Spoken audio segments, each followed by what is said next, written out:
With the new year coming up, today what I want to do is dive in and talk about 3 strategies that you must incorporate to make this your best year yet. The first strategy is to know your goal and to keep it in the forefront of your mind. When your goal is always in front of you, it serves as a guide or a compass to remind you what it is that you're moving toward. The second strategy is get support when necessary. Now, support could look different. This may look like delegating certain tasks. This may look like hiring a trainer or a coach or a counselor. A lot of times we believe that we can do it on our own, but getting support is actually a sign of being resourceful and a sign of strength. It also sends the message to your subconscious that you're prioritizing your vision. Finally, the third strategy to make this your best year yet is to give yourself grace.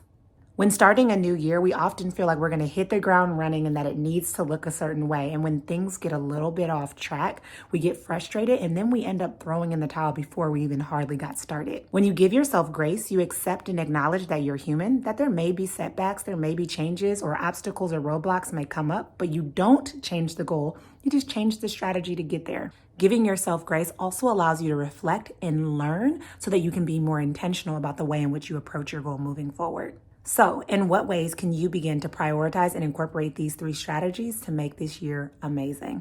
Trust me when I say your future self will thank you for prioritizing it.